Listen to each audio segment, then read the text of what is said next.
Welcome to Estate Agency Mastery Season 4. I don't even know what episode we are on now, but this season is all about mental health, and I'm delighted to be joined by Mark Stern. Mark, thank you for joining us. Hello, good morning and welcome. Media trained, brilliant. I love it. You know the score, right? Whether you're in Birmingham, Belfast, Bognor Regis, 20-25 minutes essentially for us to look at different things in a estate agency. This season is really different, but it's something that's super important to me, and I'm really glad we get to speak about it now, whereas 20, 30, 40 years ago, whenever it was you started as an agent, you probably couldn't mention mental health or routines, etc. So I'm going to jump straight in.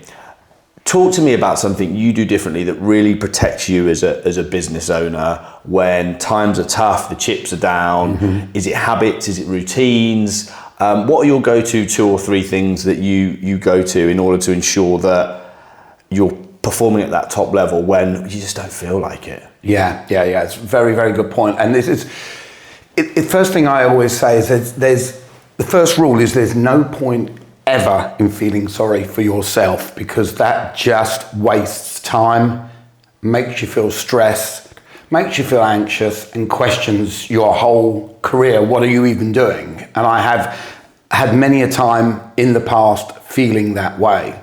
You know, we are in a business, we're in an industry which is commonly known as feast or famine. And the highs can be just as off-putting as the lows, because I always find that when I've got paid well, money gets transferred into my account, I'm feeling amazing. But within half an hour, I'm thinking to myself, sometimes I think, how long is that going to last? How long till my next deal? And I find it really important. And I have to actually say, and I did actually say to my lovely wife, Anne, I'm going to give you a plug for this, because being married to somebody that is spiritual, and the spiritualism is her actual business, has really taught me how to cope and how to remain positive. So I want to quiz you straight on this, right? Okay. So I'm going through a period of stress in my personal life, and things are fine, but I've got a million things on.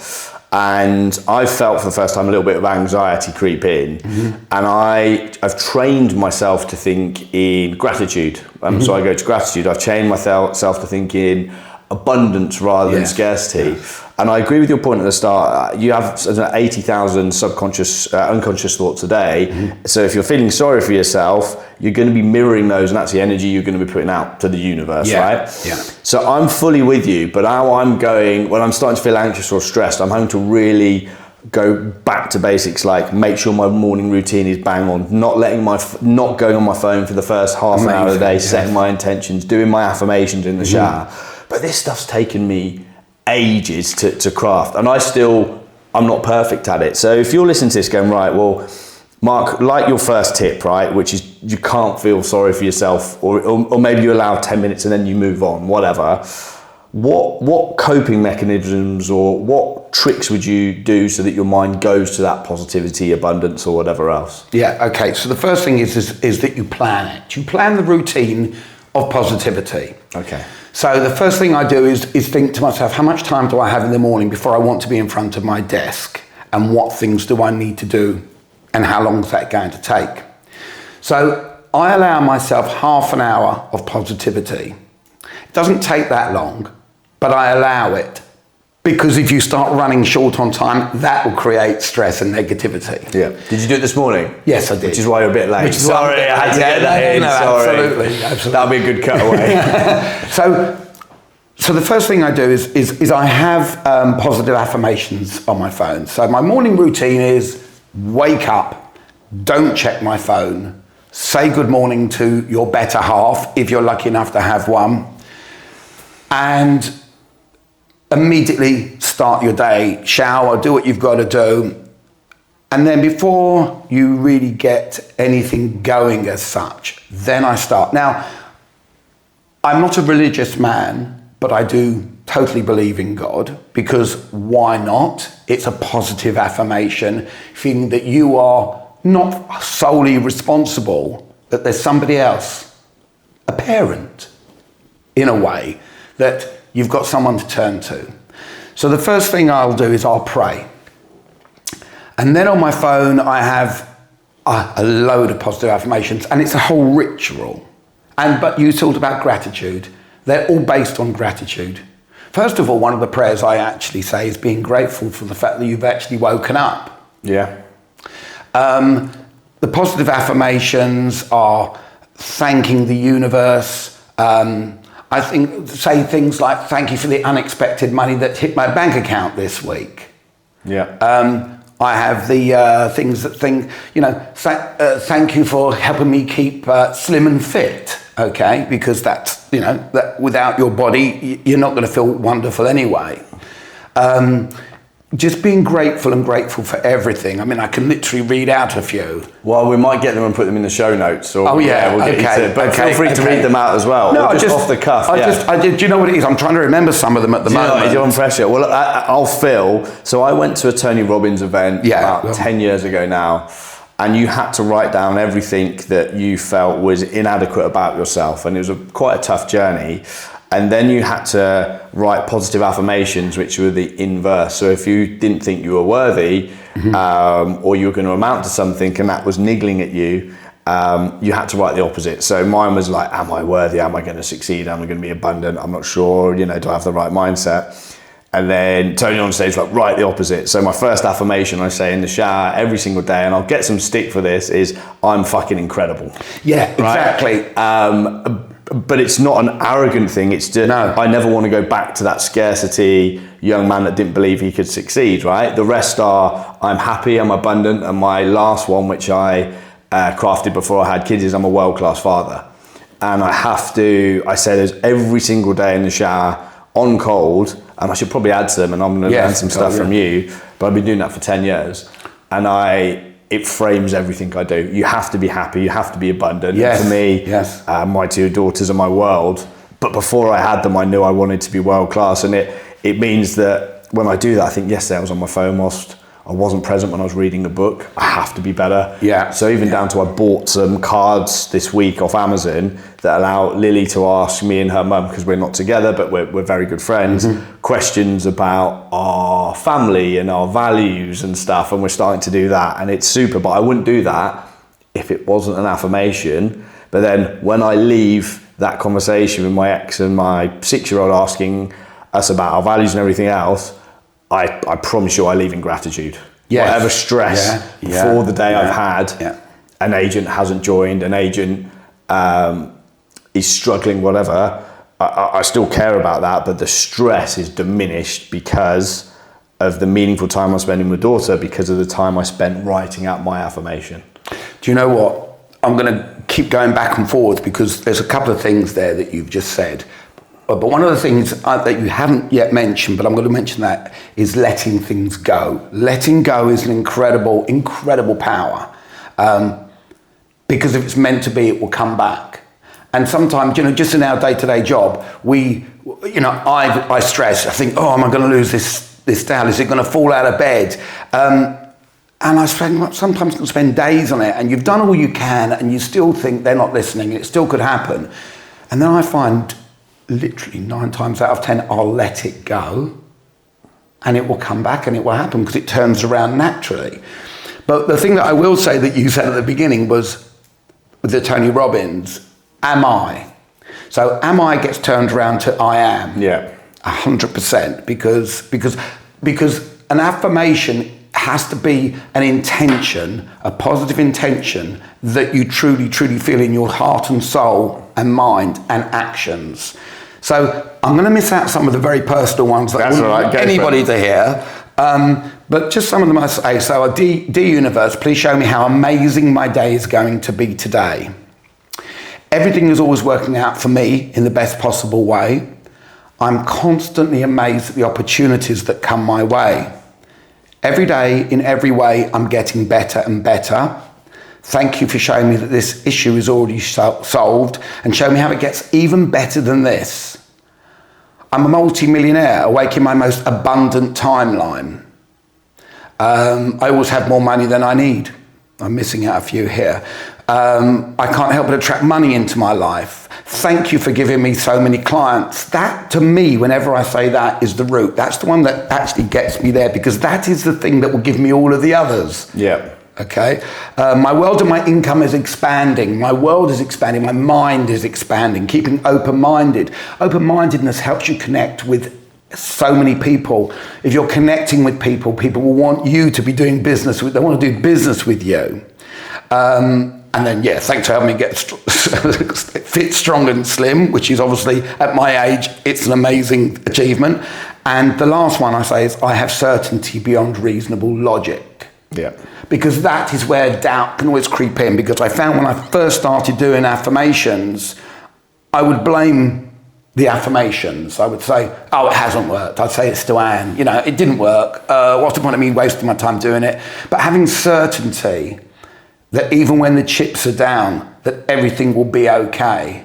You only have to compare yourself with yourself, because you're in your own life, you're running your own race. Yeah. And that's what I do. I love it. You're your own competition. I think you've touched on something which is the number one habit I believe anyone can form in business, in life, is consistency. Mm-hmm. And if you look at, there are times in the last 10 years since I went to that Tony Robbins event, I'd still put my shower onto cold and I'd say, I'm abundant, happy and well. And I was going through the routine because I knew if I ever stopped it, I'd be stopping something very important. And even though I wasn't extremely mindful, I wasn't there in the shower at the end, there are times where, because I've carried that on when I've really needed to be, I've super plugged into it. Yeah.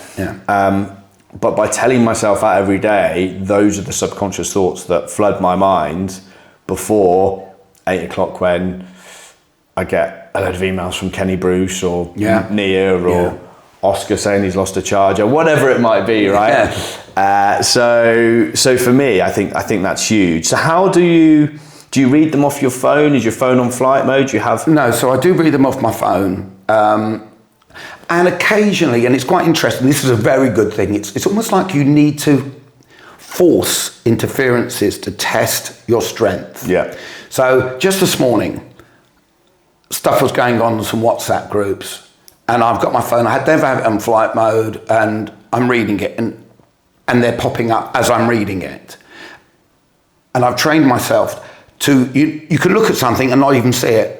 They're there, and I'm not even seeing the words that are coming huge. up. Okay, and then I'm feeling even stronger because that's what's happening. Yeah, that's huge. So we both know Josh Webber. Yes, very, very good guy. I'm fortunate enough to have worked and helped Josh grow his business for 5+ years now.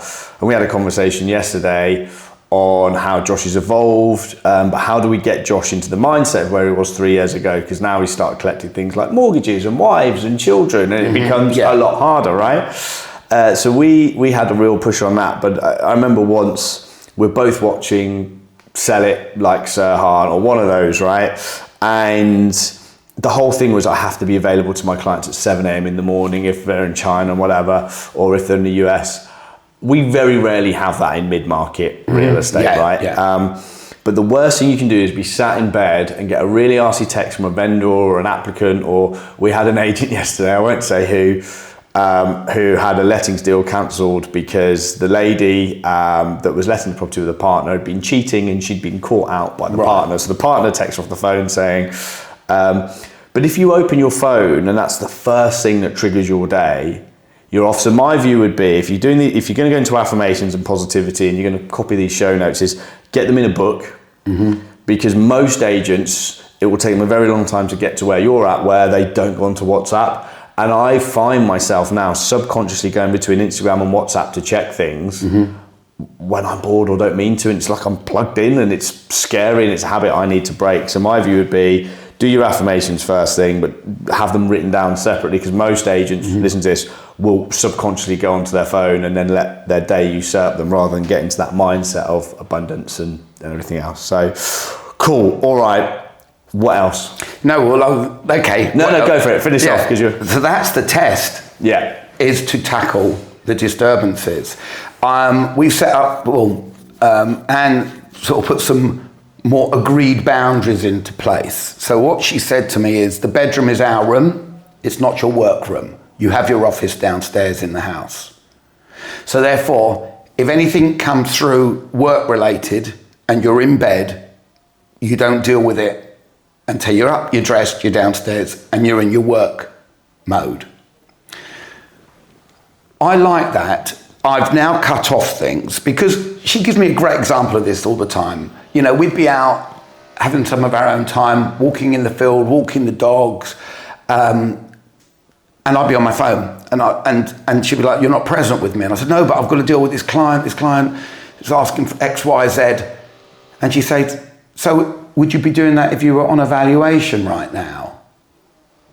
Of course I wouldn't. That phone doesn't come out of my pocket for evaluation. So what's more important, an or evaluation? Yes, exactly. Yeah. So it's the same principles. So now when we have lunch, because I mean that's the beauty of working from home.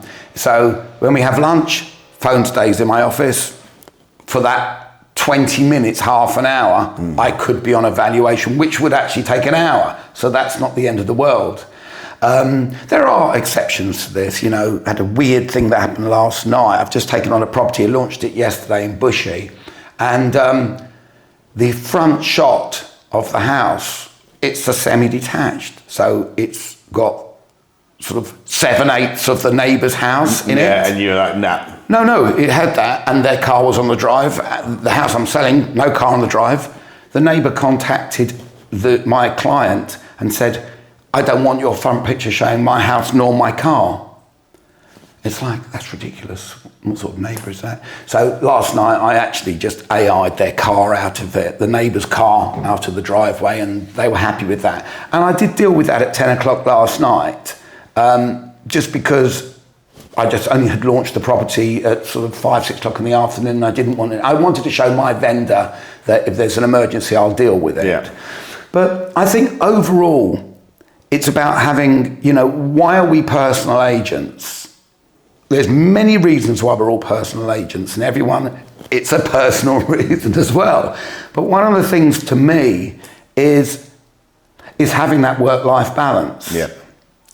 And there's a point I don't want to miss, I was going to mention there, and sorry to jump in, is that sometimes there is a sacrifice. So the big thing for me at the moment is I know every time I go to the gym, I'm going to be working. I'm going to be WhatsApping, I'm Instagramming between sets, I'm going to be, and actually it means I can't do HIIT workouts because I'm having to do weights because I'm super busy. But I allow myself that, but then maybe once every week or 10 days, phone goes onto flight mode and I will do something where I'm so focused, my mind-muscle connection's huge. But as an entrepreneur, an intrapreneur, whatever you want to call me, I have to, as a business owner, I have to make some allowances, right? Now I'm aware of that one, but I'm very much of the mindset now, I need to, when I'm with people that I care about in my world, I need to be present. Down to the, I've bought myself off Amazon a safe where you put your phone in. Yeah. And I've not even taught myself the backup code. You can't take your phone out for an hour. And I do that at the end of the day, and it's the slowest hour of my day. And I'm present, I'm tidying, I'm clean. If I'm watching something, if I'm having a conversation with someone, I'm there, I'm physically in the room. I'm not, oh, let me just quick. The amount of times I just, just let me grab my, I can't. Yeah. And it's scary. Yeah. It's about 20 times in that hour because we used to be plugged in. But I think there's a real, the phone is your best friend and your worst enemy. Yes, and you have to differentiate the two. And I love what Anne's done in terms of that bedroom is your sanctuary. Yes. You protect your energy as a couple in there. Yes, energy, absolutely. And outside of that, I think that's huge. So anyone that is watching this thinking, oh, I've always got to be on my phone in bed first thing, or when I'm out with my other half, I know so many relationships that have ended because of the TNT, tiny noticeable things where you're like, oh, I'm hustling, I'm an entrepreneur, I'm trying to provide for the family. But all the other person sees is Mark doesn't give a damn about me, Chris doesn't give a damn about me, which isn't the case, but that's the message you're sending. So my view is energy is the most important thing out there that you have to protect in a relationship and with yourself, right? And you can't be glued into this phone. Use it when appropriate. But it has to go away during personal times and in the evenings, in my view. I saw something on Facebook, on Instagram the other day. But now if I say Facebook, it makes me feel old. But I saw something on socials the other day, and it was almost like, it was a great video, and it was video of estate agents and their partners.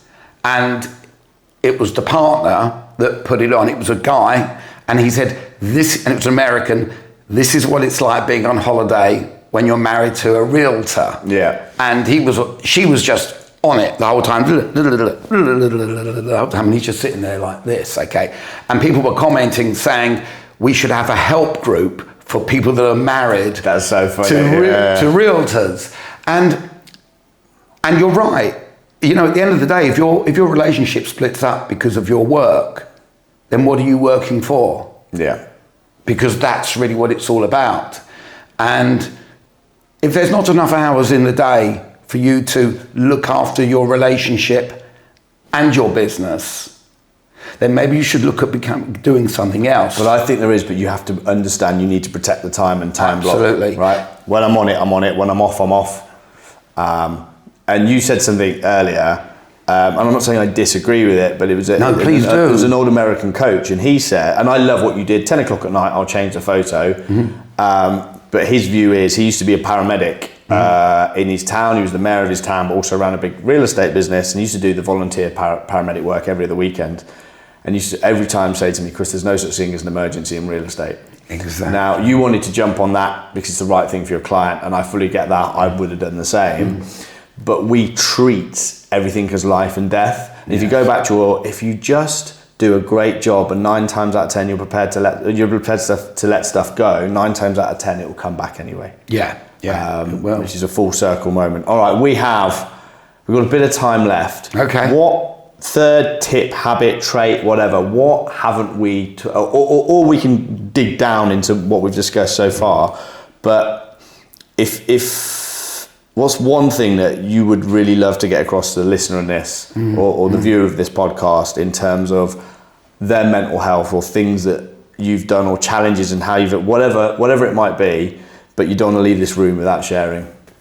I think one of the problems, I'm actually saying that, I'm thinking, oh no, you've put me on the spot. But I think something that I've learned since being a self-employed estate agent is, don't let the negative part of this industry impact on the love that you've got for your loved ones, because that's going to end up impacting negatively on your business. So give me an example. So don't miss, the example is, my wife works every other Saturday.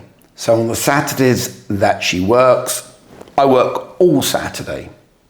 On the Saturday that she doesn't work, I work in the morning, and then I'll work late afternoon. But there's at least 4 hours, say between 12 and 4, that we'll do something together. We'll go for a walk, we'll go and get coffee, we'll have lunch, something like that. On a Sunday, I'll work on a Sunday morning, because she'll see clients on a Sunday. So it's working with your partner. I see, yeah. Okay. Which is quite funny, really, because if you go back 10 years, we were all working in branches, 9 till 6 days a week, or 5.5 days a week. And I don't actually know how it was possible. I used to work in branches where I wasn't allowed to answer my personal phone. So I didn't speak to Anne during the day, except if it was a quick call at lunchtime. But I think that now it's really about what your business will be there. At the end of the day, if a buyer wants to buy, I always say this, by the way, if a buyer wants to buy and a seller wants to sell, somehow that deal will be done. And I always talk about that when I'm sales progressing and things get really tough. And, somebody says, if this isn't done by this deadline, I'm pulling out. And pulling out is really a phrase that people use when they're so frustrated they don't know what else to say. Yeah. And I find that is part of a lesson of life as well. You don't say things because you're stressed. Don't say things under stress. So I think what my sort of other thing I'm going to say is, your affirmations in the morning are great. When it comes to 3 o'clock in the afternoon and you've forgotten that you said them at 6:30 in the morning because everything's hitting you. You need to breathe. You need to take some time out. I have in my office, affirmations written down on post-it notes here and there, on a whiteboard, just on trinkets around me. And I've got crystals on my desk, and sometimes when things are bad, I'll just squeeze a crystal, and the energy just sort of, I don't know, it just calms me a little bit. You just need to step away from your mind and think, take care of yourself. Another thing, sorry, I'm getting off on a tangent here. Go. When you're on an airplane and they're giving you the emergency procedure, and they say, if you've got a small child with you, make sure you put your mask on your face before you do theirs. It's an amazing lesson for everything in life. Look after yourself first, because you can't look after anybody, anything else, your business, your relationship, anything, unless you are in a safe place. And there's two things I want to touch upon there. It has taken me the best part of 40 years to work out that I have to be priority one, because if I'm not the best version of me, I've always put people before me. Mm-hmm. I'm not going to be the best version for them. Mm-hmm.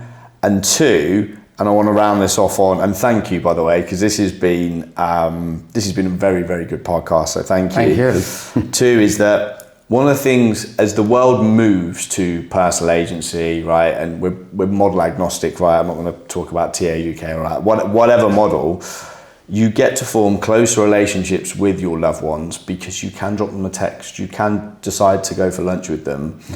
And that's something I don't think we speak about enough when we're talking about, the money you can earn is great, you get your time back, but how you get to, listen, it's not easy, it can be brutal at times, but you get to form stronger relationships, assuming your other half, your partner, is also the ability to text back and be flexible with their work. And I don't think we speak about that enough. And I think if you're happier as an agent because you get to spend more time with your family and your loved ones, you will wake up the next day, do your affirmations, and be much stronger and better an agent because your time is your own. And when you're committed to your client, you're committed to your client, but it allows you to commit to your family and your loved ones. And I think my little aha moment there was, wow, how lucky are we? We are, aren't we? We are. We're so lucky. And it's amazing. Thank you. Thank you. You're welcome.